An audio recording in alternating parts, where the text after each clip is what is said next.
pendekatan. Kebijaksanaan dalam memilih pendekatan, ya, serta kecekapan merancang kaedah. Kebijaksanaan dalam memilih pendekatan serta kecekapan dalam memilih kaedah, ya, dan teknik dalam satu-satu pengajaran berdasarkan objektif pengajaran dan pembelajaran ataupun hasil pembelajaran yang ditentukan. Bermakna sekarang strategi ialah kebijaksanaan. Sebab itu dalam peperangan yang mengatur strategi peperangan adalah siapa? Siapa yang mengatur strategi peperangan? Pegawai tertinggi tentera, biasanya jeneral. Ya, jeneral dia mengatur strategi peperangan. Dia adakah dia pergi berperang? Tidak. Sebab apa kita kata jeneral? Sebab dia ada strategi, dia bijak dan mempunyai strategi pengajaran peperangan yang terbaik. Dia dah dilatih untuk bagaimana nak mengatur strategi peperangan. Ini dipanggil strategi, kebijaksanaan dalam membuat pemilihan dan menentukan apakah jenis pendekatan dan juga kaedah yang hendak digunakan dalam pengajaran dan pembelajaran. Right? Ada tanya apa? Ada. Kalau ada, dia teruskan kepada yang. Ya. Baik. Di dalam sesuatu waktu pelajaran, strategi pengajaran dan pembelajaran merangkumi perkara-perkara berikut. Ini dia. Pertama, penentuan pendekatan berdasarkan objektif pembelajaran. Sekali lagi, objektif pembelajaran. Yang kedua, pemilihan kaedah dan teknik mengajar berdasarkan pendekatan. Pemilihan kaedah dan teknik mengajar berdasarkan kepada pendekatan. Ada berapa jenis pendekatan tadi pelajar? 5. 1 tak nampak, 4 nampak kan? Internet tak nampak, betul. Jadi dia sebab dia dalam talian, dia susah nak nampak. Ya, internet itu. Bahan-bahan itu nanti akan diambil secara maya. Ya? Ya? Baik, bagus ya. Kemudian penyusunan kaedah dan teknik mengajar secara sistematik dengan mengikut prinsip pembelajaran.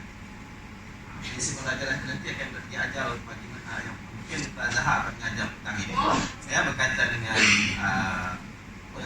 pedagogi, berkaitan dengan pengajaran. Ya, prinsip-prinsip pengajaran. Kemudian penyusunan kaedah dan teknik mengajar secara sistematik dengan mengikut prinsip pembelajaran. Dan pengagihan masa, tadi saya katakan tadi kan peringkat mukadimah tadi, masa juga perlu diberikan perhatian ketika belajar. Pengagihan masa dan langkah mengajar untuk setiap faedah dan teknik mengajar yang telah disusun. Maksudnya, apabila kita menggunakan SPKT, maka kita perlu susun penggunaannya yang sesuaikan penggunaannya mengikut masa, dan setiap aktiviti mesti ada pemeringkatan dan mesti bersistem. Kalau pelajar tanya saya, doktor, bagaimana kita nak pastikan yang kita punya aktiviti itu bersistem, ya, ataupun mengikut pemeringkatan? Pertama, daripada mudah kepada yang susah. Yang kedua, daripada yang berbentuk ya abstrak kepada berbentuk konkret. Ya. Yang ketiga, daripada kita menggunakan pendekatan induktif ataupun didaktif. Apa itu induktif atau didaktif? Sambil itu boleh tengok dari internet. Apakah yang dimasukkan dengan pendekatan induktif? Apakah yang dimasukkan dengan pendekatan induktif ataupun pendekatan induktif? Jadi dua jenis pendekatan disebut, induktif dan diduktif. Ya. Baik. Kemudian pengagihan bahan murid mengikut keperluannya dalam setiap kaedah dan teknik mengajar. Keperluan murid dari segi ini saya bukan saya tak akan bincangkan aspek ini, mungkin Dr. Azhar. Dari sudut psikologi. Keperluan murid dari sudut psikologi. Ya. Misalnya motivasi. Ya. Itu dari sudut psikologi. Ya. Kemudian dari segi cara dia belajar. Kemudian dari segi konsepkan diri. Kemudian dari segi imajkan diri dia. Kemudian dari segi kesediaan dia untuk menyerap ilmu. kesediaan dia untuk menyerap ilmu. Sponge, ada berbagai jenis sponge yang menyedot air kan, ya. Satu yang keras tu kan, dia sedot air sikit kan. Yang lembut, ya, yang berharga dan berkualiti, dia boleh serap air sehingga habis air tu. Katakan bukan ada satu kolam, sesuai dengan saiz sponge tu lah, keupayaan dia. Sebab itu kalau kita nak serap satu kolam, mesti sponge yang mungkin besar 5 kali besar katil kita, kan? Tilap. Tapi kalau untuk air yang dalam piring yang kecil, mungkin sponge lepas tu tinggal yang berkualiti itu boleh serap air. Ya, ini dibantu kepada kapasiti, dia bergantung kepada keupayaan murid. Ini semua perkara yang berkaitan dengan psikologi, yang berkaitan dengan sosio budaya murid. Yang kedua, satu psikologi, satu lagi keperluan sosio budaya. Sosio budaya ini ialah keupayaan murid. Ada yang bijak, cerdik, pandai, separuh, sederhana. Ada yang kedua ialah berbeza dari segi kebudayaan. Pelajar itu mungkin beza dari segi latar belakang, berbeza dari segi SES, berbeza dari segi pengalaman, berbeza dari segi tempat tinggal. Ada yang luar bandar, ada yang tinggal di dalam bandar. Ini adalah keperluan sosio budaya. Kita kena faham konsep itu. Bukan keperluan nak makan, nak minum itu kena dipertimbangkan juga. Kemungkinan ada mungkin lapar, ya, dan sebagainya. Ya, ini semua kita kena ambil kira, take into account or take into consideration. Maksud saya, pertimbangkan. Ini peranan guru, ya. Baik, kita teruskan. So, ada tanya apa-apa? Pengajaran bahan murid mengikut keperluannya dalam setiap kaedah dan teknik. Guru dah bagi saya satu contoh. Guru merasa dah. Saya klik sini soalan saya. Sebab saya tak tahu soal pada saya. Yang menyatakan bahawa keperluan psikologi dan juga sosio budaya dalam melaksanakan SD KT. Satu contoh dalam konteks psikologi. Kita tahu bahawa murid kita ini kepelbagaian dari segi cara pengajaran dan cara pembelajaran. Cara dia mencerap ilmu berbeza. Kesediaan penerimaan dia berbeza. Ya, keupayaan mereka berbeza. Kita perlu menggunakan kepelbagaian kaedah. Kita mesti adil kepada murid. Ada yang menggunakan kaedah audio, visual. Dia suka tengok alat pada dengar. Maka kita gunakan alat pada dengar. Gunakan komputer, komputer kita gunakan speaker, ya. Ada yang bersifat musical. Ya, musical ni dia sukakan bunyi-bunyian, campur dengan bunyi-bunyian, ada nyanyian, ada lagu dan sebagainya. Yang ketiga, kita lihat juga ada yang suka pergerakan, kinestetik. Kinestetik ini pakai multiple intelligence. So multiple intelligence ni pelbagaian kecerdasan. Ada yang suka pergerakan, bermakna dalam aktiviti pengajaran dan pembelajaran kita perlu rancang akan pergerakan murid secara tersusun. Jangan duduk statik macam ni. Itu yang tadi saya kena buat layu tapi kalau layu pergi ke toilet lepas semua. Kalau tidak semuanya layu, saya ubah strategi. Sebab itu bagi pagi anda kena cerdas. Kena ada minum pagi. Ya. Saya akan berbagaikan lontaran idea dan juga soalan. Ya. Mata saya ni sebenarnya eye contact ni sangat sharp. Walaupun saya tak kecil mata, tapi saya boleh nampak pergerakan mata. Bukan mata pelajar. Ya. Ya, okey. Baik. Jadi itu dalam konteks psikologi. Ada pelajar yang suka diberikan motivasi. Ada pelajar masak dalaman. Apa contoh motivasi dalaman? Kehendak dia sendiri itu yang terbina dari diri dia sendiri. Itu motivasi dalaman. Motivasi luaran, pelajar tidak ada kehendak untuk menuntut ilmu, tetapi bila kita beri dia pujian, kita beri dia rangsangan, kita beri dia motivasi secara luaran, maka dia mula nak suka, ada mood nak buat. Ini motivasi luaran. Ini psikologi. Maka kalau kita lihat pelajar yang dalam konteks sosio budaya, keperluan sosio budaya dia seorang yang maksudnya pelajar kita ni ada yang SES dia rendah, SES dia sederhana, SES dia tinggi. Maka kita perlu consider dari segi keperluan dia. dari segi maksudnya dia punya facilities yang ada. Kita tahu pelajar ni memang golongan miskin tapi dia punya pengalaman kurang. Yang ni golongan kaya, mungkin bapak dia bawa pergi ke mana-mana jalan, ke kilang, lawatan sosial dan sebagainya. Yang ketiga ni sederhana, dia in between, antara di tengah-tengah, antara yang SES rendah dengan SES tinggi. Mungkin pengalaman dia tak rasa hebat SES tinggi. Apa maksud SES? Apa maksud SES? Saya sebut SES short sendiri, SES. SES. Status, ekonomi dan sosial.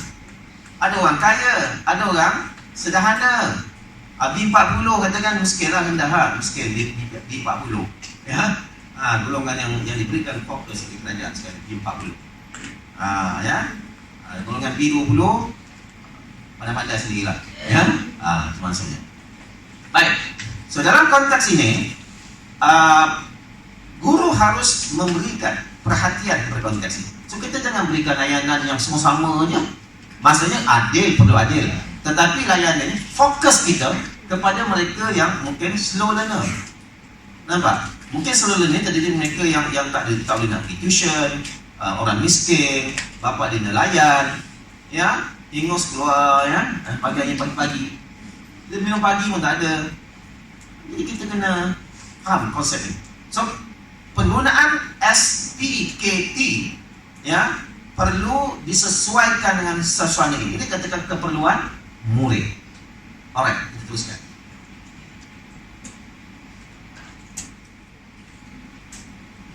Baik, ya. Bila sebut tentang konsep lebih ada sisi strategi, kita harus juga melihat dari segi pengurusan kelas.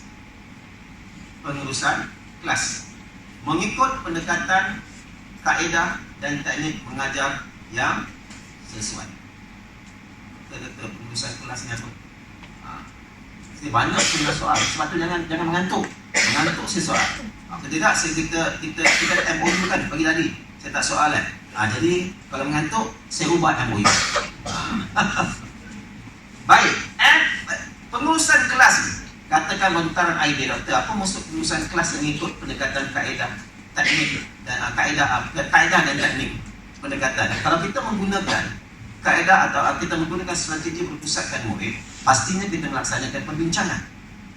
Kita menggunakan kaedah perbincangan dan kita ada teknik perbincangan. So bila kita menggunakan, maksudnya bila kita mengurus kelas, yang pertama pastikan pembentukan kumpulan secara lancar dan tidak bising. Kita urus kelas, mesti disiplin. Kita ajar murid supaya pandai, ya, melaksanakan satu tugas dalam tempoh masa yang ditetapkan. Bergerak dengan pantas. Bila sudah siap, ya, kumpulan, pastikan mereka memilih ketua kumpulan. Ini maksud pengurusan kelas. Pastikan berapa jumlah kumpulan yang kita nak, ya, berapa jumlah ahli dalam setiap kumpulan. Bagaimana teknik pembentukan kumpulan, iaitu kita suruh pelajar kira 1 sampai 5, katakan 5 kumpulan. Maka nombor 1 satu kumpulan, nombor 2 bergerak untuk membina membentuk kumpulan yang kedua. Yang nombor 3 mana-mana pelajar, ya, yang tergolong dalam kumpulan nombor 3 bentuk satu kumpulan. Begitulah seterusnya. Teknik dia memudahkan penggunaan pelaksanaan kaedah. Ya, ada guru berkata ikutlah sama-sama, pandai-pandai buat bentuk kumpulan. Boleh juga, ya, tapi lebih tersusun, lebih profesional. Kalau kita kata berdasarkan nombor kiraan tadi, bina kumpulan anda mengikut nombor yang sama. Okay? Kalau yang lebih kreatif lagi, mengikut bentuk tarikh lahir ke, ya. Tapi pastikan ia mesti katakan kita ada 12 orang murid. Maka setiap kumpulan ada 3 murid. Ada 3 orang ahli lah. Ada 3 orang ahli. Tapi untuk selamat, penggunaan sistem nombor lebih selamat. Mudah. Ya. Baik, strategi pengajaran dan pembelajaran bahasa Melayu di peringkat sekolah rendah. Ini saya bagi contoh bahasa Melayu, dia boleh diaplikasikan kepada semua kelas, ya. Kepada semua jenis kelas dan bahasa mata pelajaran. Jadi kita menekankan penggabung jalinan. Ini apa maksud penggabung jalinan? Tak tahu apa? Penggabung jalinan apa maksud? Apa beza dengan penyerapan? penggabung jalinan, penyerapan, penilaian, pengayaan, dan pemulihan. Konsep ini penting sebab dia melibatkan SPKT. So ini selaras dengan usaha memenuhi konsep bersepadu dalam falsafah pendidikan negara. So, ingat tu konsep penggabung jalinan, penyerapan, penilaian. Ustaz kena tahu konsep ini. Ya, apa itu maksud penggabung jalinan? Penggabung jalinan. Bila kita nak laksanakan dalam rancangan pengajaran harian kita dalam aktiviti seharian kita. Dan begitu juga penyerapan, penilaian, pengayaan, pemulihan. Bila nak laksanakan pengayaan, bila nak laksanakan pemulihan. Baik, kita teruskan. Guru-guru digalakkan untuk menggunakan pelbagai kaedah mengajar yang sesuai dengan kebolehan murid. Nampak? Itu aspek psikologi. Murid kita terdiri pada pelbagai kebolehan. Bukan sama. Dalam kelas ini pun, dalam bilik kuliah ini pun, terdiri daripada kepelbagaian pelajar, kepelbagaian ustaz dan ustazah. Dari segi pengalaman, dari segi tempat tinggal, dari segi SDS, dari segi kepercayaan. Dan doktor, kami semua Islam dah. Kepercayaan ini berdasarkan agama, tapi juga berdasarkan pengalaman. Kepercayaannya kepada satu aspek. Itu maksud saya. Ya, dan juga berbeza dari segi penguasaan isi kandungan. Dia berbeza. Ya, baik. Keberkesanan pengajaran dan pembelajaran adalah bergantung kepada pengolahan teknik dan penggunaan bahan bantu mengajar yang dapat merangsang dan menggalakkan murid-murid berkomunikasi, berinteraksi dan berfikir. Baik, Pak Pelajar, saya nak beritahu satu. Apabila kita menyampaikan isi pelajaran, kata Dr. Idrul, kita kena menggunakan strategi berpusatkan guru pun boleh, murid pun boleh, ya, bahan pun boleh, ya, berpusatkan aktiviti pun boleh, berpusatkan sumber digital pun boleh, ya, berpusatkan internet, komputer, ya, yang sumber-sumber yang berkaitan dengan penggunaan bahan-bahan internet, ya, dan sebagainya. Baik, Pak Ustazah pun menggunakan pendekatan berpusatkan murid. Bila kita menggunakan pendekatan berpusatkan murid, bermakna ada tak di situ strategi berpusatkan guru? Ada tak? Ada tak? Ada. Bila masa berpusatkan guru?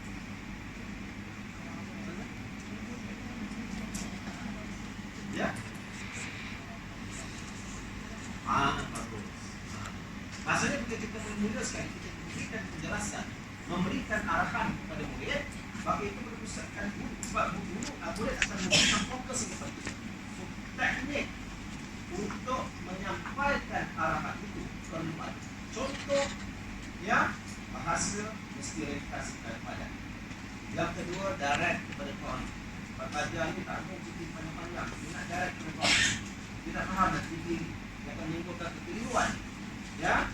Yang ketiga, menggunakan bahasa yang mudah. Yang keempat, mesti jelas. Bahasa mesti mengikut tahap. Ya, kalau tingkatan 5, dia mesti tinggi sikit aras bahasanya. Okay? Kemudian kita kena pastikan juga aktiviti yang kita laksanakan itu, ya, akan membolehkan, akan menyebabkan, akan merangsang murid untuk berinteraksi, berkomunikasi dan berfikir. Dan bahan bantu mengajar yang kita laksanakan, yang kita gunakan itu mesti dapat digunakan dan dapat membantu murid untuk memahami isi pengajaran dan pembelajaran yang kita sampaikan. Kalau kita pegang, buatlah bahan lambang asalkan ada alat bantu mengajar. Sejauh mana alat bantu mengajar itu membantu murid anda untuk memahami isi penyampaian anda? Ini yang saya nak anda fikirkan. Pertimbangkan, bukan bahan rambang. That's why kita kena tahu strategi. Setiap kali kita membina RPH, banyak perkara yang kita harus pertimbangkan. Sebab kita nakkan RPH yang berkesan, kita nakkan senjata yang dapat tembak 5 mati. Pasukan musuh. Maksudnya kita mencapai hasil pembelajaran yang dirancang oleh kita. Kalau pelajar atau ustaz ataupun kita ataupun saya merancang pengajaran sampai lewat, kita akan kita akan disaksikan oleh kedua-dua malaikat yang mengajarkan kita, dan kita tidak adil dan amanah kepada diri kita, dan bagaimana kita nak adil dan amanah kepada murid kita. Konsep. Fahami konsep SDKT, laksanakan dengan bisa. Baik, teruskan. Penggabung dalilan. Apa maksud penggabung dalilan? Kita tahu sih maksudnya. Saya pun macam Pak belajar juga, dulu belajar apa itu penggabung dalilan. Jadi lama-lama bila saya aplikasikan, kita faham, kita balbus, kita hadap konsep ini. Baik, apakah dimaksudkan dengan penggabung jalinan? Penggabung jalinan memainkan peranan penting dalam pengajaran dan pembelajaran. Melalui proses ini, beberapa kemahiran dapat dikuasai serentak. Beberapa kemahiran dapat dikuasai serentak, dan ini juga dapat mengelakkan kebosanan dalam proses pembelajaran, ya. Dan kemahiran-kemahiran boleh digabung jalin, sama ada kemahiran yang terdapat dalam kemahiran berbahasa. Betul-betul ini kemahiran berbahasa, ya. Kemahiran ini macam dia kemahiran berbahasa, kemahiran berfikir, kan. Dalam kemahiran berbahasa itu mesti ada kemahiran berfikir. Bagaimana kita berbahasa kalau kita tak berfikir? Cuba berhenti berfikir sekarang, kita tak berbahasa. Nak menulis berapa putih pun kena berfikir. Kalau kita berhenti berfikir, bermakna kita sebenarnya ada masalah. Macam saya sekarang berfikir untuk mengeluarkan ungkapan dan kata-kata saya. Baik. Atau kemahiran daripada mata pelajaran yang lain digabungkan. Kata-kata saya mengajar bahasa Melayu. Apabila saya mengajar bahasa Melayu, saya nak gabungkan kemahiran berbahasa dengan kemahiran membaca. Baik, membaca ni bergerak yang indahnya kalau dia menggunakan kemahiran membaca dengan kemahiran berbahasa. Dia membaca, dia menggunakan bahasa Melayu, dia gabunglah. Ya, kemahiran berbahasa dan juga membaca ini juga dia penting sebab dia boleh gabung jalinkan dengan kemahiran yang terdapat dalam mata pelajaran lain. Contohnya kemahiran dalam pendidikan Islam. Katakan kita nak suruh dia baca sedikit jali ataupun baca sedikit petikan ayat Al-Quran dalam konteks berbahasa dalam bahasa Melayu, boleh juga. Itu kemahiran, ya, kemahiran membaca Al-Quran, ayat Al-Quran yang ringkas. Gabung jalin itu dipanggil, ya, penggabung jalinan. Apa yang digabungkan? Kemahiran. Itu je konsep dan idea utama. Kalau tanya penggabung jalinan apa? Penggabung jalinan dari segi kemahiran. Kemahiran kemungkinan dalam kita punya kursus ataupun dalam kursus-kursus yang lain, mata pelajaran yang lain. Itu maksudnya penggabung jalinan. Alright? Okey. Jelas? Okay. Apakah dimaksudkan dengan penyerapan? Penyerapan ialah, ya, dan ini dalam bahasa Melayu, dalam khususnya pun boleh juga unsur-unsur ilmu dan nilai-nilai murni juga boleh diserapkan. Jadi bermakna apabila kita menyerapkan, bukan kita menggabung jalinkan akan nilai, tidak. Menggabung jalin ialah kemahiran. Kalau penyerapan ialah nilai-nilai murni. Kita nak serapkan mungkin ilmu dari mata pelajaran lain, itu penyerapan. Kita mengajar bahasa Melayu nak serapkan ilmu sains, boleh, itu panggil penyerapan. Kita nak serapkan nilai, itu dipanggil penyerapan. Dan selama ini, ya, bila kita menyerapkan nilai, itu dipanggil proses penyerapan. Bukan penggabung jalinan. Penggabung jalinan kemahiran. Penyerapan ialah ilmu dan juga nilai. Ini konsep, ya, yang kita jelas, ya. Baik, penyerapan ini mengandungi pelbagai bidang ilmu seperti sains, matematik, sejarah dan lain-lain. Ya, kita pergi pula kepada pengajian. Baik, program pengayaan perlu diberi penekanan dalam kurikulum bersepadu sekolah rendah, kerana keadaan murid yang dari segi kebolehan, keupayaan, bakat dan minat. So, murid ini hendaklah diberikan bahan yang berbeza-beza untuk digunakan secara bersendirian atau dengan bimbingan guru. Dah doktor, apa pula masuk bahan-bahan berbeza? Kalau kita gunakan komputer, adakah komputer ni jenis tahap ni? Komputer ni tidak. Apa maksud bahan-bahan berbeza? Kenapa kita perlukan bahan-bahan yang berbeza? Sebab apa? Sebab murid berbeza dari segi pelbagai. Ya, berbeza dari segi upayaan, berbeza dari segi bakat, berbeza dari segi minat, ya, berbeza dari segi kebolehan. Macam saya katakan tadi. Jadi bila bahan ini, maksud bahan ini, apa maksud bahan di sini?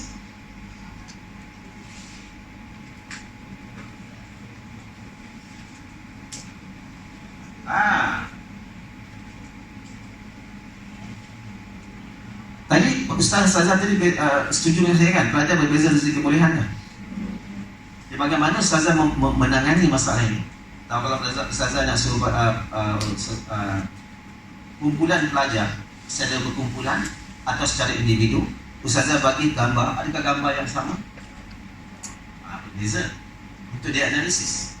Mungkin yang gambar A itu adalah gambar umum berkaitan dengan keadaan suatu banjir. Dia nampak gambar kerbau mati, limpangan dihanyutkan oleh air, rumah habis tenggelam, ya, ada bot yang sedang menyelamatkan orang, ya, ada titik, ya, berenang, dan ada anak ayam yang sedang bertenggek di atas badan titik, ya, kemudian suasana hujan, nampak hujan yang tertitik dan sebagainya. Itu untuk kumpulan A, sebab kumpulan A ini mungkin yang tinggi, ya, aras kebolehan dia. Kalau yang sederhana dengan yang rendah, bahan yang sama tak?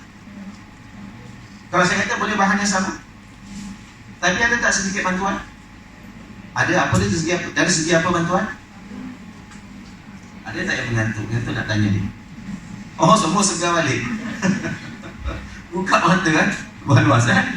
Baik, dari segi bahan mungkin boleh sama, tapi dari segi bimbingan, maksudnya yang untuk A tak payah bimbingan, dia tafsir sendiri. Untuk kumpulan B, ya mungkin dia adalah susunan perkataan atau perkataan-perkataan yang berkaitan dengan gambar tersebut. Nampak?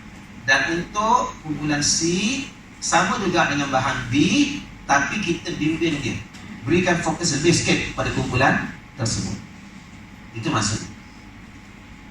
Alright? Itu basic. Jadi selama ni saya bagi sama je doktor. Kita fikir tak pelajar kita yang slow learner? Jadi bila mereka tak dapat capai sama macam orang lain, kita bandingkan dengan yang lain. Kenapa orang lain boleh, kenapa anda tak boleh? Kita tengok dari segi bimbingan kita. Kita tengok dari segi pertimbangan yang kita buat sebelum itu. Adakah bahan mereka itu kurang sikit yang mungkin perlukan bantuan dan juga panduan berbanding dengan yang fast learner? Kita marah pelajar kita kenapa tak boleh capai. Adakah kita ambil? Tidak. Ini yang kita nak kena fikirkan. Sebab itu SPKT ini penting. Buat refleksi itu. Ustazah, adakah saya adil pada diri dengan pelajar saya? Kenapa mereka tak capai? Apakah kemungkinan perlu saya penambahbaikan dari strategi dari SPKT saya pada hari ini? Kembali. Ya? Right. Kita teruskan. Jadi saya okey, pengayaan. Apakah yang dimaksudkan dengan pengayaan?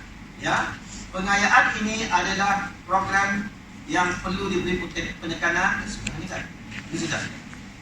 Okey, untuk membantu murid menguasai kemahiran asas yang belum dapat dikuasai dalam tempoh masa yang ditetapkan. Persoalannya sekarang, adakah saya sebagai guru melaksanakan tak kelas pengayaan dan kemudian? Itu persoalan. Ya. Baik. Bahan-bahan untuk program ini terdiri daripada kad-kad, carta, bahan-bahan maujud. Maujud maksudnya boleh dilihat lah. Saya lebih faham konsep maujud. Alat permainan dan lain-lain yang boleh digunakan berperingkat-peringkat daripada yang mudah kepada yang lebih sukar. Pelaksanaan program ini adalah mengikut kadar kemampuan murid menguasai sesuatu kemahiran. Nampak? Kita kena ikut tempo pelajar. Kita kena gunakan bahan yang spesifik. Saya katakan tadi, untuk konsep pemulihan, kita nak pulihkan orang sakit. Kita tak boleh layan mereka seperti kita layan pembelajaran tak sakit. Maka kita perlu special punya bahan. Kita kena fikir, kita kena ada inovasi. Ya, bagaimana kita nak memudahkan murid, nak membantu murid yang kita nak pulihkan ini, yang mungkin dia punya aras itu alas rendah. Ya, keupayaan rendah. Murid yang mungkin lembam. So bagaimana kita nak membantu dia supaya dapat menguasai kemahiran yang sebelum ini dikuasai oleh golongan tidak pandai. Golongan yang fast learner ataupun golongan sederhana. Ini yang kita perlu fikirkan. Kita fikirkan, apakah alat? Kad dia. Kad yang macam mana? Kad yang mereka boleh pegang, yang mereka boleh sentuh, ada bau minyak wangi, kita letak minyak atas wangi, ya, dan sebagainya. Kad yang mereka boleh rasa, pegang, sentuh, bayangkan dan sentuh. Beza dengan yang lain. Dan juga mungkin alat permainan yang boleh menyelonokkan mereka, tetapi kita masukkan, kita terapkan, kita serapkan ilmu dan juga nilai serta kemahirannya di situ. Kita gabung jalinkan kemahirannya di situ. Ini sekarang saya perlukan satu khusus. Apa yang saya masukkan tadi? Ya, cuma saya nak ini pengetahuan asas kepada. Tapi kalau saudara mampu menggunakan idea ini ataupun ilmu ini pada pengajaran pembelajaran ustaz-ustaz akan datang, saudara kembangkan sendiri, fikirkan, ya, ini sangat bagus, sangat cantik, dapat pahala, ya, dan berkesan pula boleh dibuat kajian. Alat ini, apakah alat yang saudara gunakan? Kajian daripada guru-guru dah, alat untuk aktiviti pemulihan. Apakah memang pada peringkat awal tu muridnya prestasi macam ini, selepas itu menggunakan ataupun setelah kita menggunakan alat untuk kelas pemulihan ini, dia dapat meningkatkan prestasi pelajar dalam konteks penguasaan kemahiran yang sebelum ini mereka tidak kuasai.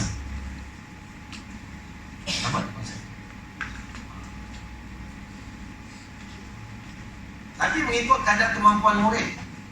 Jangan kita dalam dia sederhana, kita bagi aras yang tinggi. Tadi ingat tadi saya kata menganalisis tu kan, itu C4.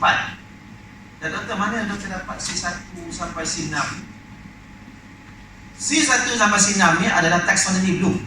Daripada tahap tahu, pengetahuan. Yang kedua, pemahaman, itu C2. C ni adalah cognitive. C ni bahasa Inggeris, cognitive, pemikiran, kemampuan murid untuk berfikir. Itu dipanggil kognitif, ya, maksud saya. Dan dia satu, kalau dia boleh menghasilkan karangan ringkas mengikut kemampuan dan mengikut bahan rasanya macam tadi kan, gambar banjir tadi kan, dia cerita lah. Dan doktor kalau tata bahasa dia masih lagi ikut tata bahasa tahun 1, dia boleh menghasilkan karangan, mencipta aras tinggi. Ya, baik, kita teruskan. Pemulihan sejagat. Okey, kita teruskan. Penilaian. Pelajar, penilaian ini kena fokus, ya. Penilaian ini kena fokus. Dan doktor kenapa kena fokus? Sebab lama kita tak tahu bahawa penilaian ini boleh dibuat sebelum PMP, semasa PMP dan selepas PMP. Konsep penilaian.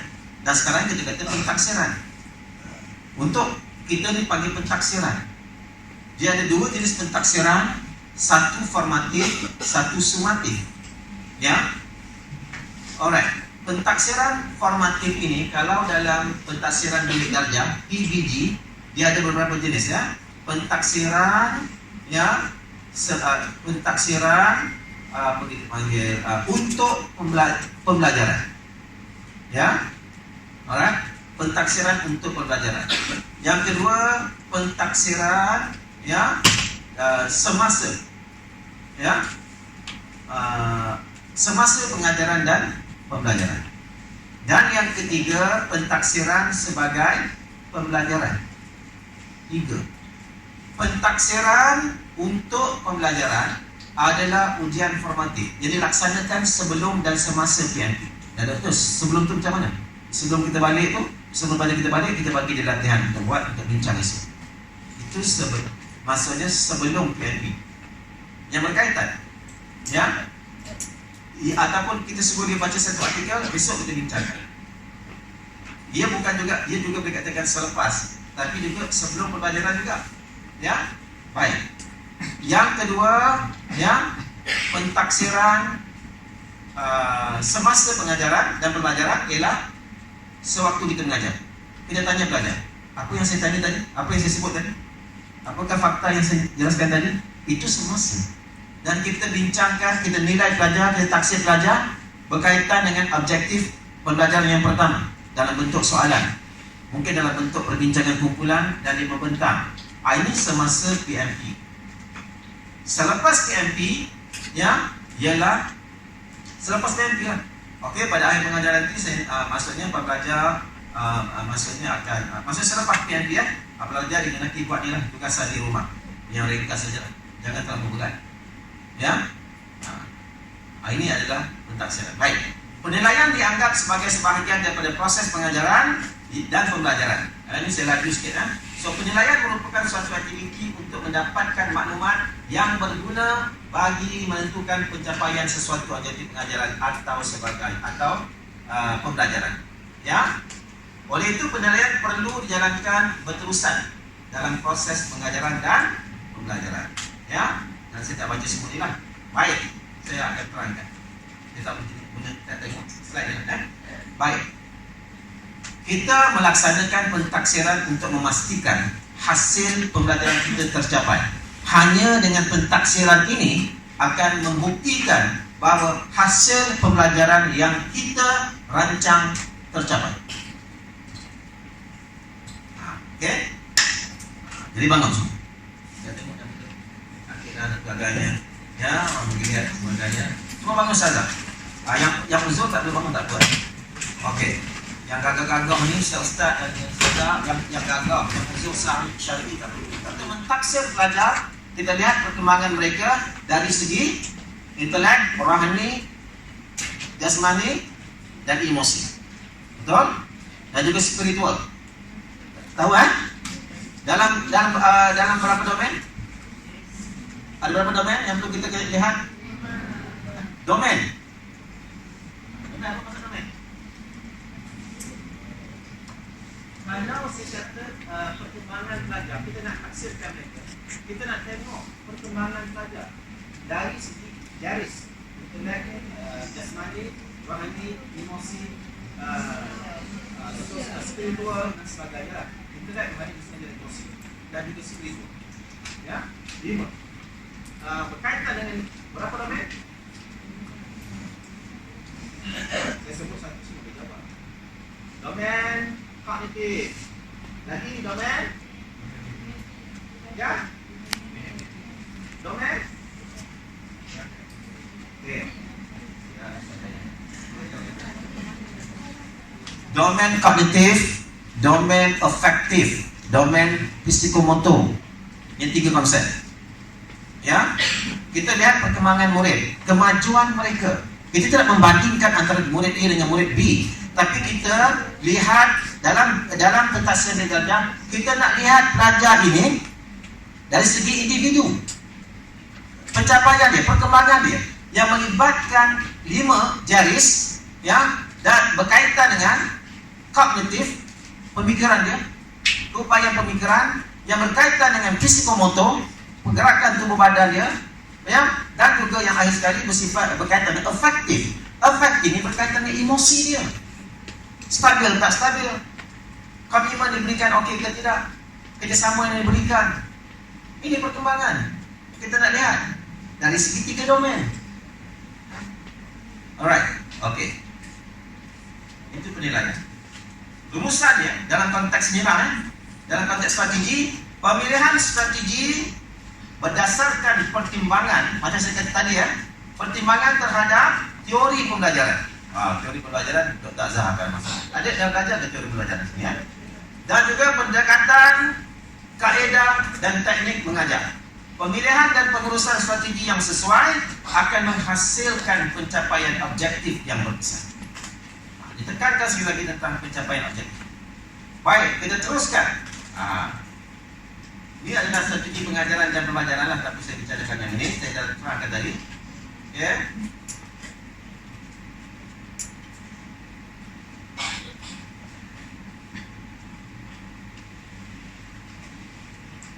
Okey, kita masuk kepada yang kedua, iaitu pendekatan. Pendekatan sebagai cara atau langkah-langkah bagi memulakan dan melaksanakan sesuatu tugas. So, pendekatan adalah step, langkah-langkah. Ya, bila kita nak mendekati sesuatu, kita kena melangkah. Langkah 1, langkah 2, langkah 3 untuk sampai ke objek yang kita nak sampai. Itu maksudnya langkah. Ya, pendekatan biasanya dimasukkan dengan arah atau hala yang kita ambil untuk menuju sesuatu sasaran. Ya, so dalam pengertian yang lebih luas, pendekatan juga diartikan sebagai to come near to in any sense. Maksudnya kita nak sampai ke objektif matlamat yang kita nak tuju, kita gunakan pendekatan. Bagaimana kita nak bergerak, bagaimana kita nak bertindak, ya, untuk mencapai objektif pengajaran. Ini pendekatan.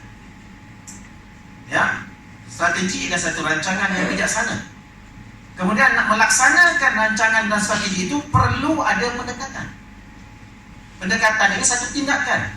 Jadi kalau kita tak berjalan menuju kepada objek tersebut, kita akan sampai kepada objek tersebut. So kita punya perjalanan step by step itu adalah pendekatan. Nampak beza antara strategi dengan pendekatan. Kalau kita nak dekat dengan ibu kita, kita mesti dekat kat ibu kita kan, jalan kat ibu kita. Bukan tiba-tiba pergi kat ibu kita, magic. Tidak. Kita mesti ada usaha.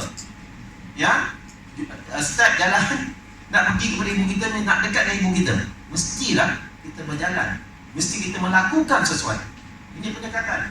Dan kita berjalan menuju sasaran. Kalau kita nak pergi ke ibu kita, kita pergi kepada pak cik kita yang duduk jauh di luar, tak sampai sasaran. Ya, strategi akan membantu kita untuk menentukan harga kita. Kita merancang masa, ya, dan sebagainya. Baik. So dalam pengertian yang lebih luas, pendekatan juga diartikan sudah. Pendekatan yang dipilih biasanya berasaskan teori atau generalisasi yang tertentu. Generalisasi ini maksudnya pemerhatian yang kita laksanakan, pemerhatian yang kita berdasarkan pengalaman kita. Itu generalisasi. Yang berdasarkan pemerhatian kita, yang dapat berdasarkan pengalaman, pemerhatian yang dilaksanakan melalui pengalaman, maka kita akan tentukan pendekatan yang kita nak gunakan. Ya, baik. Sampai 20 kan saya nak berhenti nak. So pelajar saya tanya apa yang nak tanya. Ya? So pendekatan pengajaran bahasa. Ini bukan sahaja bahasa ni. Semua guna bahasa. Ada tak guna bahasa? Ada tak guna bahasa pengajar? Ada. Bahasa sign language, bahasa juga. Dipanggil non-verbal communication. Or kita kata sign language. Dia tak bercakap, tapi dia menggunakan pergerakan tangan, pergerakan mata. Itu dipanggil non-verbal communication. Kalau saya pandang pelajar, pernah saya terkelip-kelip, banyak kekelipan. Dia saya pandang sini, saya pandang pelajar A, saya tak banyak berkelip. Saya pandang pelajar B, saya banyak kelip-kelip. Ini adalah non-verbal communication. Baik, so pendekatan pengajaran yang menggunakan bahasa. Semua guna bahasa. Dia ada 5: induktif, deduktif, eklektik, komunikatif, dan induktif. Ya, so saya go through satu-satu dengan ringkas. Kalau tak faham, terus angkat tangan. Terus angkat tangan. Baik, induktif. Apakah yang dimaksudkan dengan induktif? Baik, pendekatan ini yang saya katakan tadi ya, induktif dan deduktif kan. So, pendekatan induktif bermula daripada spesifik kepada umum. Okay, saya beritahu. Spesifik kepada umum, saya bagi satu rumusan. Saya bagi contoh. Saya kata begini, ada sungai, ya, binatang ternakan, sayur-sayur, saya bagi gambar-gambar sayur, ya. Kemudian ada apa lagi? Pokok buah-buahan, ya. Ada semak samun, ada hutan, ya. Maka rumusannya itu merupakan kawasan perkampungan. Daripada spesifik kepada umum, itu adalah induktif. Bila kita buat rumusan, itu adalah umum. kita bagi contoh-contoh itu adalah khusus. Ini adalah terbalik daripada induktif yang dikenali sebagai pendekatan deduktif. Saya ulang, pendekatan induktif ialah daripada spesifik kepada umum. Saya bagi contoh-contoh, murid akan buat rumusan. Saya bagi petikan-petikan, saya bagi rangsangan-rangsangan, gambar-gambar, kemudian pelajar akan buat rumusan. Ini induktif. Daripada khusus kepada umum. Kalau saya bagi rumusan, pelajar akan cari contoh-contoh. Ini adalah deduktif. Dari umum kepada khusus, itu adalah deduktif. Terbalik daripada induktif. Apa tu pendekatan ni? Boleh ya?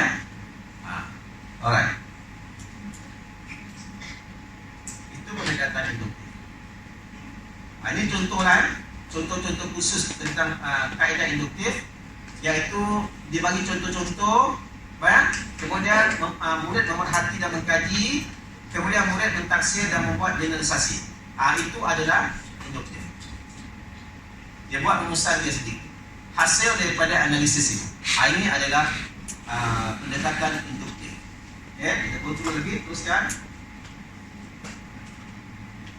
Okey, apakah pendekatan deduktif? Saya dah beritahu tadi, ya, daripada umum kepada khusus. Ya, baik. Ini adalah pendekatan deduktif. Rumus, rumus, prinsip atau peraturan yang telah diketahui. Ya, kemudian kita aplikasikan rumus, prinsip, teorem atau peraturan. Ya, kita mendapatkan rumus atau menghasilkan. Ini daripada umum kepada khusus yang deduktif. Kita hasilkan sesuatu daripada yang umum tu. Ya, kita mendapatkan rumus, prinsip, teori atau hukum yang baru. Ya, ini adalah pendekatan deduktif. Ya, kalau kita nak supaya menghasilkan sesuatu, maka kita gunakan pendekatan deduktif. Nak menghasilkan sesuatu juga menghasilkan rumusan daripada khusus kepada umum, itu induktif. Daripada umum kepada khusus, itu adalah deduktif. Ya? Dekat dah. Lepas ni kita ada soalan saya. Okay. Deduktif tak payah lagi. Teruskan. Saya kena laju. Ikhlatif. Okey, sebelum kita pergi ikhlatif, nak tanya apa-apa? Boleh pergi tak? Boleh tahu tak? Apa nota ni saya akan bagi kepada semua pelajar. Saya bagi kepada Ustaz bagi pelajar. Kapten dia nampak siang. Alright. Saya bagi pada semua. Baik. Apa nak tanya apa-apa? Ya, silakan Ustaz. Generalisasi ialah kita membuat pemerhatian. Ya, kemungkinan berdasarkan kepada aktiviti tertentu, kita membuat generalisasi bahawa murid kita ini terdiri daripada 3 kluster. Kluster slow learner, moderate learner dan juga kluster active learner ataupun yang fast learner. Itu generalisasi. Ya, kita membuat rumusan kita sendiri. Dan kita akan aplikasikan sesuatu untuk berhadapan dengan situasi tersebut. So, generalisasi mesti melalui pengalaman. So, melalui katakan kita buat kajian, kita buat satu generalisasi bahawa dapatan kajian kita ini boleh diaplikasikan juga kepada situasi yang berbeza, yang berlainan. Ataupun kajian kita ini hanya khusus kepada guru-guru sekolah dah. Tak boleh nak digeneralisasikan untuk guru-guru di sekolah kebangsaan, bantuan pelajar. Ada untuk generalisasi. Ya, ada lagi? Ya, silakan. Okey, induktif ini macam katakan yang lebih mudah macam saya katakan tadi lah. Induktif ni daripada yang khusus kepada yang umum. Ya, daripada yang khusus kepada yang umum. Jadi kita bagi gula-gula. Kita semua mereka mengkategorikan. Ya, antara haiwan kita dia jenis haiwan. Kita bagi ciri-ciri dia. Ini kita kata ini adalah ciri-ciri haiwan apa? Nampak? Ini ciri haiwan apa? Jadi umum dia itu adalah induktif. Kalau deduktif, ya, daripada umum, katakan kita bagi ini adalah kita tunjukkan kambing. Kita suruh dia daripada kambing, suruh dia senaraikan ciri-ciri kambing. Itu adalah hidup. Jelas? Lagi apa lagi? Ya, silakan.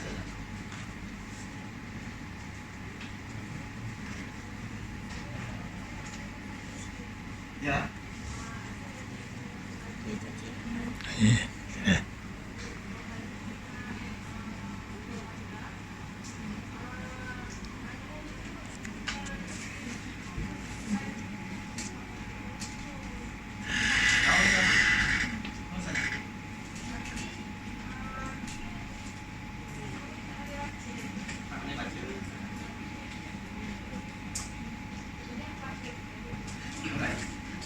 Semua boleh tahu dibaca? Okey, 50% boleh tahu dibaca, diberikan pemilihan. Ya. Diberikan, diadakan satu kelas pemilihan. Yang saya itu membaca. Tangan ini dulu kemahiran dia. Masalah kemahiran membaca. Contoh pengajaran konsep sains dengan menggunakan pendekatan eklektik. Okey, di bahagian pertama dia menggunakan pendekatan induktif kan? Ini yang saya katakan tadi, yang saya beri contoh pada Ustaz tadi. Ini induktif. Manakala pendekatan induktif, okey, vertebrata. Daripada umum kepada khusus. Yang ini daripada khusus kepada yang umum. Jelas kenapa? Jadi dia boleh gabungkan kedua-dua pendekatan. Bukan hanya satu pendekatan saja. Maksudnya, gabungkan beberapa pendekatan mengikut hasil pembelajaran dan juga mengikut keupayaan murid yang anda ada. Strategi pengajaran yang digunakan oleh guru murid A dengan guru murid B yang tak sama. Dia bergantung kepada keupayaan murid. Walaupun subjeknya sama.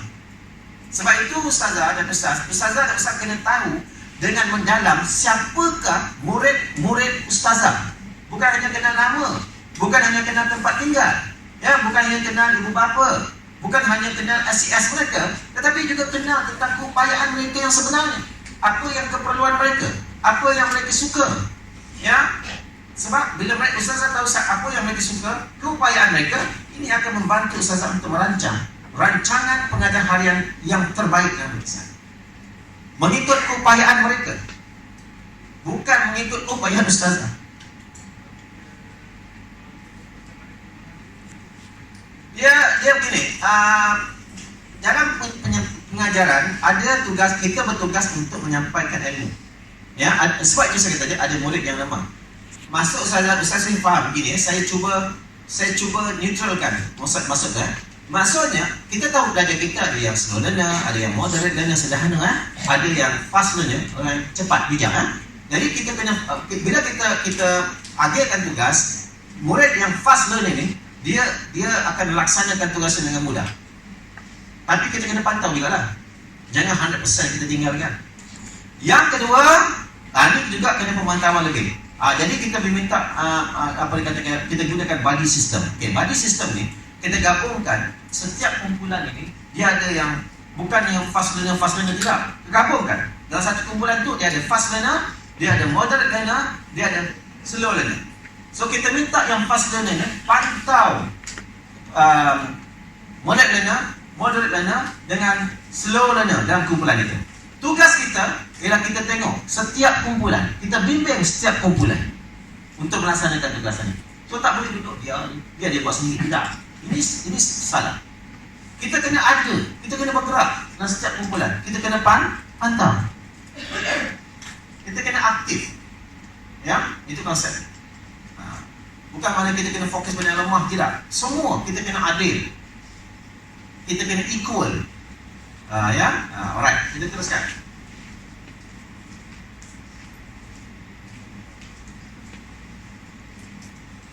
Rumusannya, pendekatan eklektik ini sebenarnya dapat mengatasi kelemahan dan kekurangan yang terdapat pada kedua-dua pendekatan induktif dan deduktif. Ya, baik. Mengikut pendekatan ini, guru menjadi lebih fleksibel dan mampu mengendalikan kelas mengikut kehendak dan keperluan murid. Ini pendekatan komunikatif lah. Ya, pendekatan komunikatif ini ialah pendekatan yang berpusatkan murid, iaitu berfokus kepada bentuk-bentuk komunikasi seperti meminta maaf, bercerita ataupun melaporkan. Situasi ini berlaku dalam amalan masyarakat sehari-harian. Tetapi dalam konteks bahasa Melayu, pendekatan komunikatif ini banyak untuk digunakan, diaplikasikan oleh guru untuk memantapkan penggunaan bahasa dalam kalangan murid-murid. Dan kita sentiasa berkomunikasi dengan murid. Bagaimana kita berkomunikasi dengan murid? Iaitu kita akan bertanyakan soalan kepada mereka. Kita tanya mereka soalan, biar mereka bercakap. Walaupun mereka malu-malu yang tahun satu, malu-malu nak bercakap, tak apa, rangsang mereka untuk bercakap. Kalau mereka masih lagi tak mau bercakap, berikan motivasi. Tak apa, nanti satu hari ustaz atau ustazah nak tengok Mi bercakap, Azmi bercakap. Tak apa, it's okay. Dia memberikan kesan. Kata-kata guru memberikan kesan yang mendalam kepada murid. Jangan kita tak nampak kesan itu. Murid itu sendiri yang merasakan akan kesan itu. Baik, pendekatan ini wujud kerana didapati pendekatan yang lain lebih mementingkan penguasaan bahasa pada peringkat membina ayat yang betul. Ini kalau dari segi maksudnya pendekatan komunikatif ini, dalam ini saya tak mau belajar keliru ya. Bila kita menggunakan pendekatan komunikatif, maksudnya kita banyak berbincang dengan murid, kita banyak menyoal murid, kita banyak berbincang dengan murid. Kita menggunakan pendekatan apa yang dikatakan brainstorming. Itu brainstorming. Brainstorming ini adalah kita mencungkil minda murid. Mereka memberikan idea. Mula suruh murid memberikan idea. So kita catat ini kalau berpusatkan guru, murid memberikan pendapat, kita catat semua pendapat murid. Tak kira salah atau betul. Jadi setelah itu kita minta murid berbincang dalam kumpulan, baru bincang dalam kumpulan, berpusatkan murid. Suruh mereka pilih poin-poin yang ada hubungan dengan isu yang dibincang, yang relevan. Mana mereka akan pilih mana-mana yang sesuai, yang tak sesuai mereka akan sisihkan. Itu kaedah dia. Yang kita suruh dia bintang. Kita suruh mereka berikan justifikasi. Kenapa mereka pilih poin itu? Kenapa mereka tak pilih poin ini? Kalau dah doktor, kalau tahun 1, tahun 2, kita tanya tak kenapa awak suka guna gambar tu yang macam pasal kanak-kanak. Kenapa awak pilih poin ini? Tapi janganlah terlampau analisis dan analitikal. Tahun 1, kalau katakan satu perkataan merujuk pada satu gambar, okey. Contohnya, kenapa suka yang ini, kenapa tak suka yang ini? Dia pun beri pendapat. Gula-gula je dia bagi. Bagus yang beri pendapat. Ini kreativiti, tak perlu saya terangkan yang itu. Bagaimana strategi yang kita aturkan untuk memenangi hati murid. How to win your students' heart. Kita kena memenangi hati murid. Kalau kita asyik marah dia, maka kita tak akan menang dengan murid. Murid tak suka dengan kita. Bila murid tak suka dengan kita membina satu tembok halangan di hadapan. Apa saja kita ajar dengan baik pun mereka tak akan terima. Kalau murid tahu tak, murid skor rendah, kita suka dengan cikgu. Hubungan baik dengan guru dengan murid pun perlu kita jaga. Baik. Pendekatan pembelajaran. Ini sebenarnya tak ada bahasa ni ya. Ini umum. Pendekatan pembelajaran dia ada berpusatkan murid. Nampak Kemudian berdasarkan bahan. Berdasarkan bahan. Kita ada setengah jam ya. Kemudian berdasarkan projek. Pembelajaran berasaskan projek. Pembelajaran berasaskan masalah. Pembelajaran berasaskan aktiviti. Pembelajaran berasaskan situasi atau senario. Pembelajaran berasaskan permainan. Dalam banyak-banyak pembelajaran pendekatan ini, yang mana ustaz-ustazah rasa yang selalu ustazah aplikasikan yang bidang?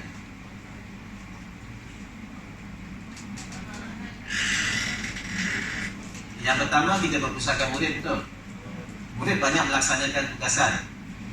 Anda di bawah penyediaan guru, di bawah bimbingan guru. Satu. Doktor, kenapa kita perlu bimbing guru? Kenapa tak suruh dia buat sendiri? Saya bagi situasi. Ustaz dan ustazah dulu belajar naik basikal ni, ustazah nak naik sendiri ke jatuh bangun ke, ada orang pegang basikal. Itu konsep dia. Bila belajar kita dah mantap, tak apalah mereka buat sendiri. Tapi di bawah penyediaan kita. Di peringkat awal kita sogok dia, kita pegang dia, kita support dia. Dia naik basikal tu kita pegang supaya jangan jatuh. Lepas tu lama-lama tu kan baru dia beli kayu sendiri. Kita perhatikan dia di bawah pengawasan. Ya, ni license C lagi L. Ya, bila dia ada pengalaman bergerak sini macam nak masuk macam usaha sendiri lah. Dulu bapa kita punya level masa kita license C, license L, nak pergi hati-hati naik bukan murid macam-macam dia pergi panduan. Tapi bila dia dah yakin yang kita pengalaman kita memandu tu lama, tak apa dah pergi lah mana-mana pun, dia tak level lagi dah.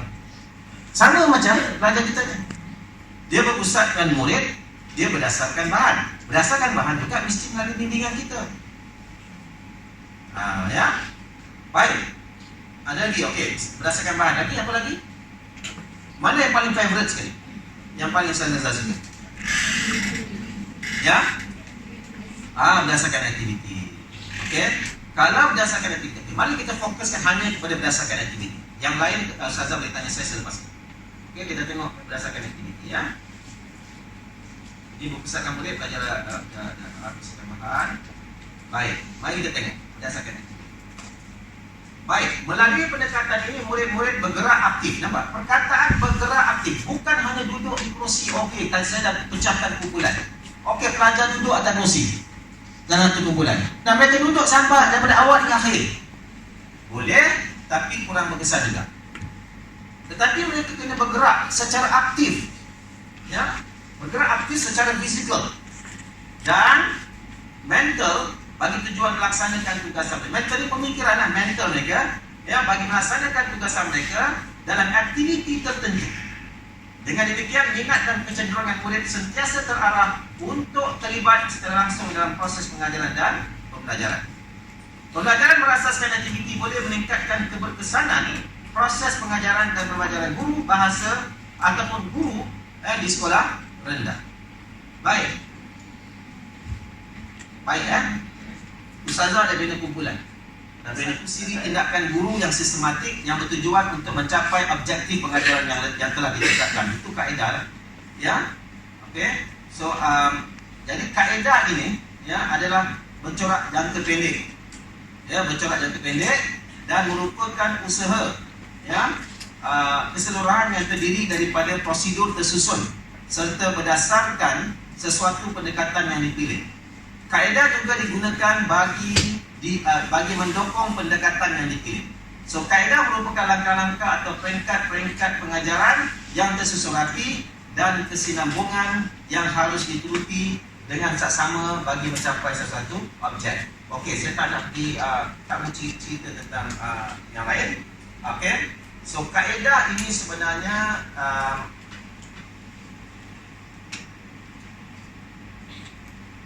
bertujuan ya untuk memudahkan sesuatu sesi pengajaran. Katakan kaedah penyelesaian masalah.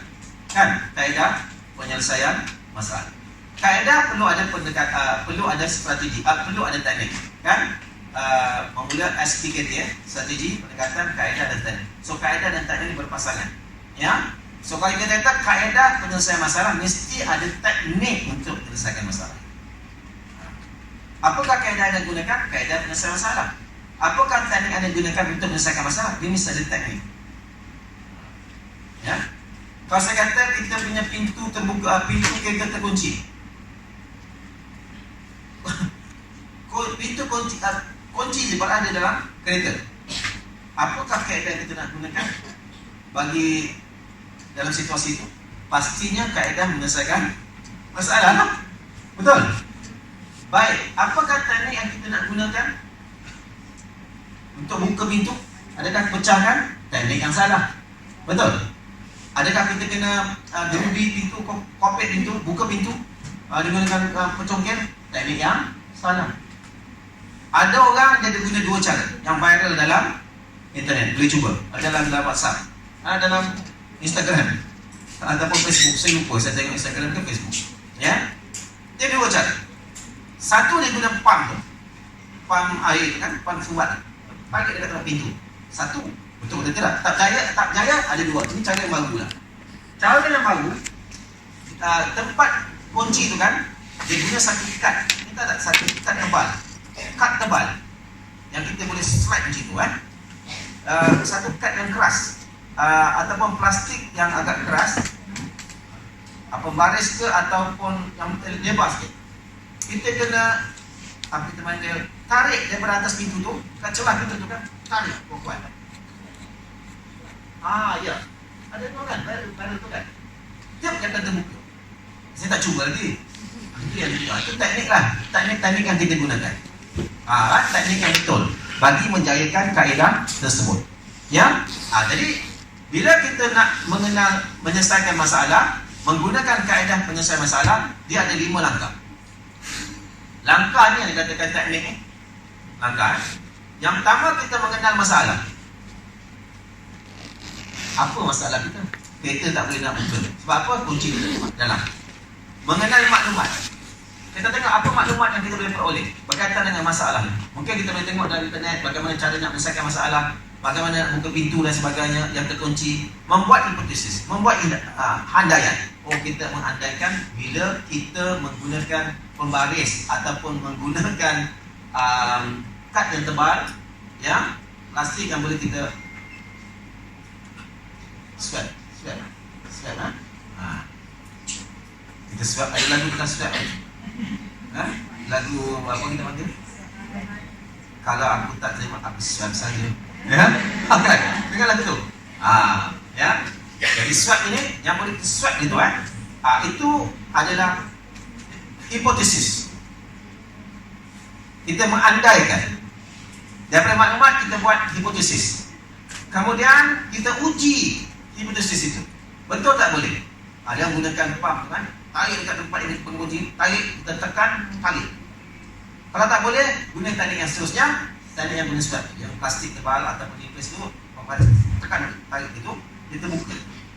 Kalau hipotesis itu berjaya, ya, maka kita perlu mencoba membuat rumusan. Apakah dapatan yang kita buat? Dapat. Ya, maksudnya kita kena guna pelbagai teknik untuk menyelesaikan masalah tersebut. Ya, itu kaedah, contoh kaedah penyelesaian masalah. Baik. Teknik. Ya. Teknik. Sikit lagi ya. Sikit lagi. Baik. Teknik menurut Kamus Dewan, ya, adalah kaedah mencipta sesuatu hasil seni seperti muzik, cara mengarang dan sebagainya. Menurut Edward M. Anthony, teknik adalah satu muslihat atau strategi atau taktik yang digunakan oleh guru yang mencapai hasil segera yang maksimum, ya, pada waktu mengajar sesuatu bahagian bahasa tertentu atau sesuatu tajuk tertentu, sesuatu topik tertentu.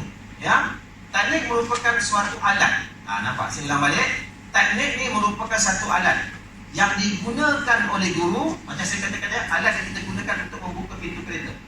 Dan kunci tak boleh nak guna dah. Kita berada di tempat lain jauh, nak ambil kunci spare jauh. Kita berada di Perak, rumah kita di Selangor. Kadang-kadang tak ramai orang tak ada nak tolong. Satu alat yang digunakan oleh guru, ya, bagi menyampaikan bahan-bahan pengajaran yang telah dipilih untuk pelajar-pelajar. So teknik yang dipilih haruslah sejajar dengan kaedah yang digunakan dan seirama dengan pendekatan yang dianuti. Ini adalah teknik. Apakah itu teknik? Contoh-contoh teknik. Contoh-contoh teknik. Kita ada teknik main peranan. Main peranan ini sama ada simulasi kan? Ya. Dan doktor, teknik demonstrasi dengan simulasi ini sama tak? Tak sama. Demonstrasi menunjuk cara. Simulasi ni kita memainkan peranan tertentu. Katakan kita mensimulasikan sesuatu situasi. Katakan situasi berlakunya kemalangan, maka kita kena simulasikan. Kalau berbentuk lakonan, itu adalah main peranan. Simulasi juga, tapi dia main peranan. Main peranan ni maksudnya melibatkan tokoh-tokoh, melibatkan orang-orang tertentu, person-person tertentu, murid-murid yang memainkan peranan sebagai mentua dan hantibat. Dia mainkan peranan sebagai soldadu Portugis. Ini adalah main peranan. Okey. Kemudian teknik permainan lah. Apa jenis permainan? Ya, permainan gala panjang. Okey, permainan apa lagi? Match. Sesuaikan penyataan dengan gambar pun permainan. Ya. teknik latih to be. Macam saya katakan tadi kan, brainstorm tu adalah latih to be lah. Ya, teknik bercerita, teknik simulasi dan teknik drama. Tapi biasanya kita guna teknik drama lah, kita guna teknik simulasi atau pakai peranan kan. Kalau sekolah kita guna drama, itu kena pentaskan drama tu. Ya, boleh. Tapi dalam sesi pengajar pelajaran kita banyak menggunakan peranan, permainan, latih to be, bercerita, simulasi. Ya, ini contoh-contoh. Ya, contoh-contoh teknik pengajaran lah. Kalau teknik pengajaran, ya, ini sebenarnya saya salah letak bahasa bawah tu, ada tiba-tiba keliruan. Baik, teknik pengajaran ni ada macam-macam. Dia ada main peranan, permainan bahasa, latih to be, bercerita, inquiry, perbahasan, ya, kuis. Kuis ni semua termasuk dalam pentaksiran ya tuan. Sumbang saran, soal jawab, simulasi, perbincangan, forum, demonstrasi dan sebagainya. Ya, demonstrasi siapa yang buat? Murid ke kita? Kita demonstrasi. Ustaz gunakan demonstrasi bila? Waktu bila? Mengajar apa? Bagi contoh. Ya, sains. Okey, Ustazah demonstrasikan mereka. Demonstrasi apa contoh? Cara pernafasan. Tapi yang paling dekat dengan Ustaz, apa yang Ustaz gunakan? Tadi demonstrasi yang paling dekat, Ustaz kena gunakan ni. Cara mengambil wuduk, cara bertayamum, cara solat kan. Ustaz akan menggunakan teknik demonstrasi, kaedah dan teknik demonstrasi. Betul kan? Itu lebih dekat lagi. Alright. Kalau kaedah membaca ataupun teknik membaca Al-Quran mengikut tajwid, maka Ustaz Zafar akan tunjukkan cara dia. Ada Ustaz tunjuk cara. Ini demonstrasi. Tunjuk cara ya. Tunjuk cara ataupun demonstrasi lah. Ya. Ya. Kalau pelajar kena simulasikan seorang qari membaca dengan Al-Quran yang membaca penuh dengan bertajwid, itu simulasi. Ya, dia kena buat seolah-olah dia adalah qari terkenal. Disimulasikan. Keadaannya ada juri depan ni, 3 orang. Dia akan memberikan markah. Simulasi lah tu. Ya? Okey.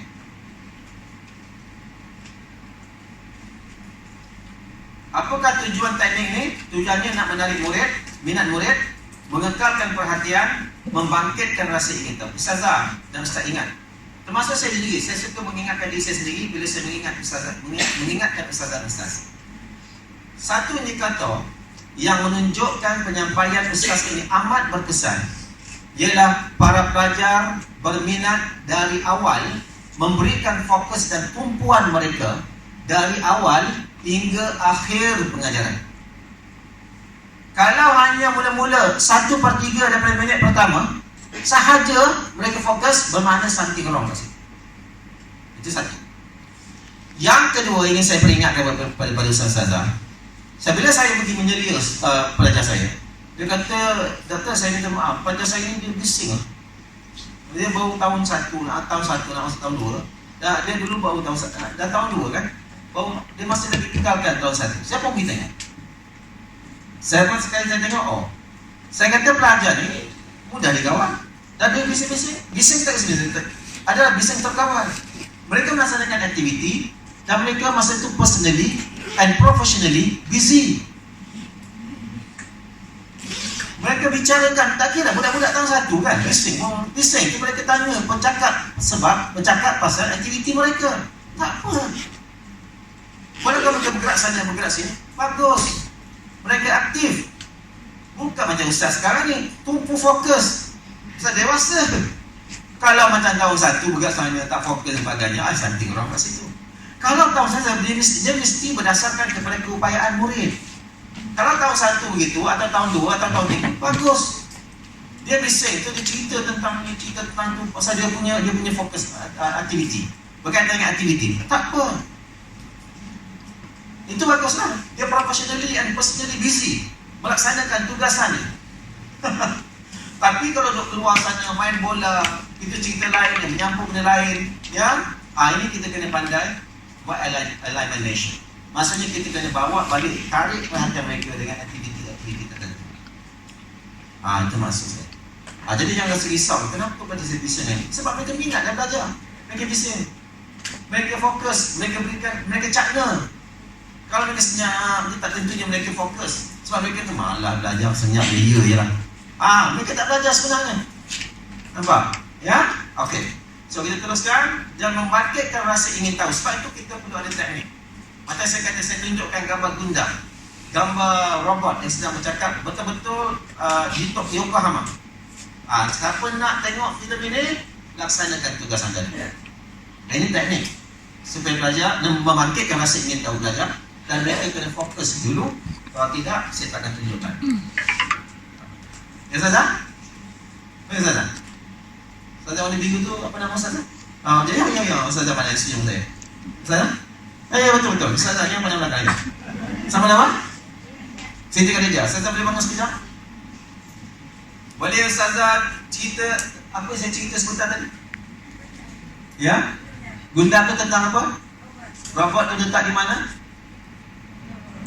Yokohama Jepun. Bagus. Ustazah berada di track yang betul.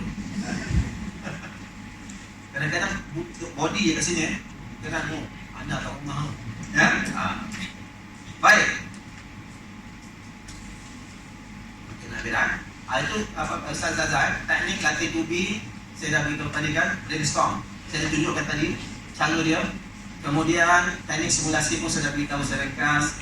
Ya, bagaimana cara nak melaksanakan teknik simulasi main peranan ya. Jadi perkara ini semua Ustazah boleh baca sendiri.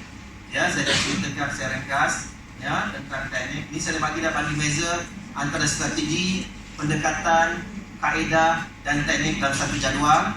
Apa bezanya dan apakah hubungan antara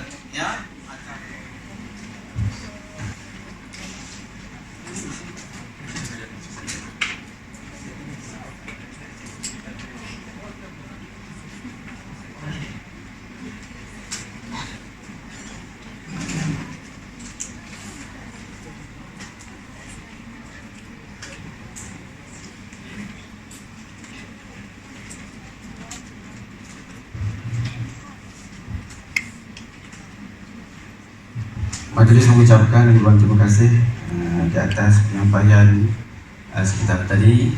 Mudah-mudahan kita semua dapat mengambil pengajaran dan maklumat sepenuhnya di atas apa yang disampaikan. Jadi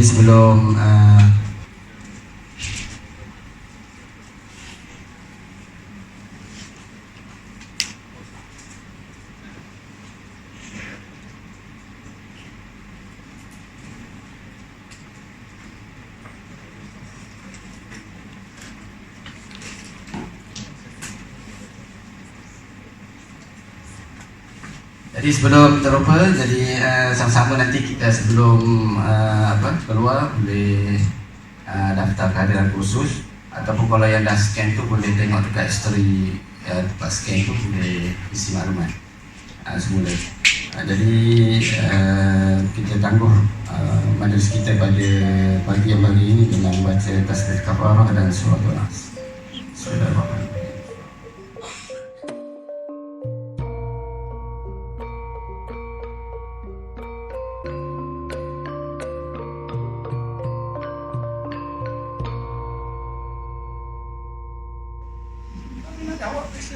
Tak asas dia tak hukum. Itu yang kita tekankan di sini. Asas tu tak boleh. Dan kita dah mendera. Budak-budak ni kalau ikut mahkamah kena. Untuk mental dia dah. Okey, ni kita kena jaga kan. Prosedur pengajaran kita pula ni, prosedur yang kita gunakan. Okey, berbeza mengikut objektif pengajaran. Okey, cikgu mengajar campur dengan cikgu mengajar, ada kan kata kenapa tu boleh. Macam kita kan ada ayat benda campur je. Cikgu nak mengajar angka campur 2 campur 5 dengan cikgu nak mengajar 2 ekor kucing telah pun didapati berlari-lari, mengajar 3 ekor kucing betina. Berapa ekor kucing? Benda 2 campur, tapi ayat yang berbeza. Mana kita nak bagi tahu yang kita guna pendekatan yang berbeza. Faham ni? Benda yang sama, tapi pendekatan yang berbeza. Yang kita kena belajar satu-satu. Faham dia tu? Apa jadi pemata dah ujian gerakan untuk mengemok semua setakat mana murid telah mencapai habis akhir ini lah. Itu sebenarnya.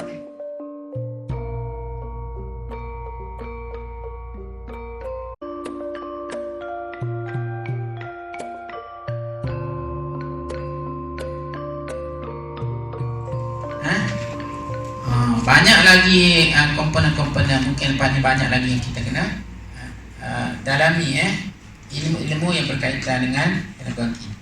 Seterusnya, dari segi idea dikembangkan secara teratur.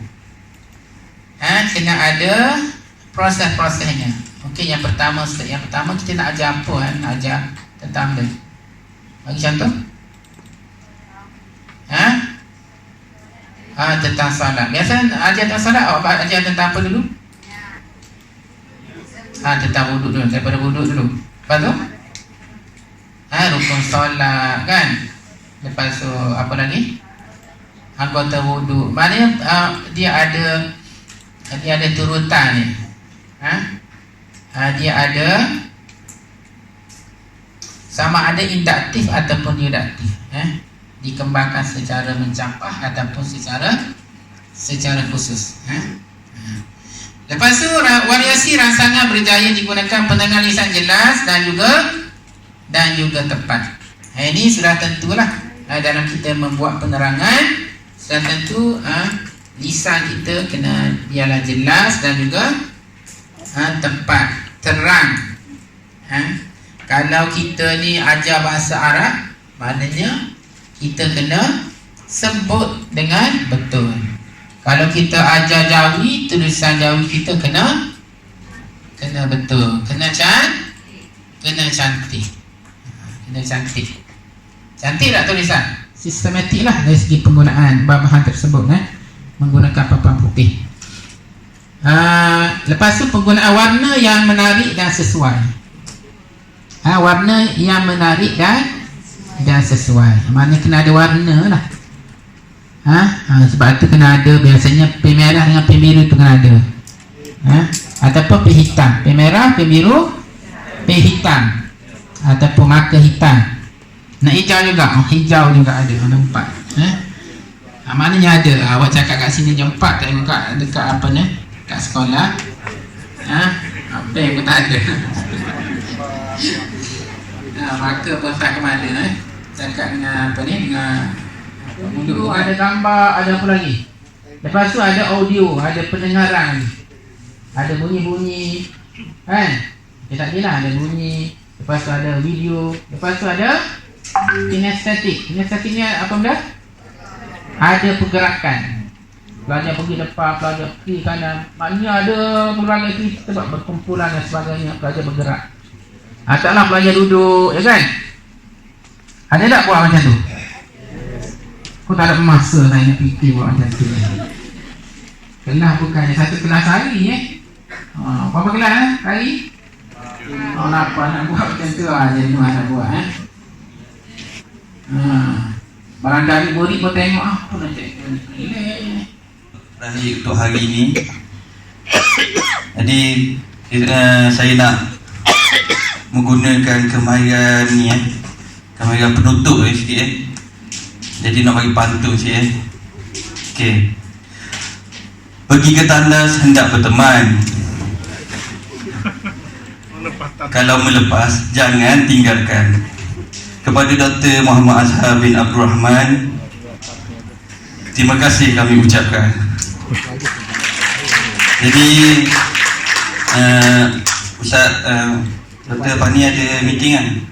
Jadi tadi makan-makan sama kita. Jadi maka itu tutuplah majlis kita dengan tasbih kafarah dan suratul Al.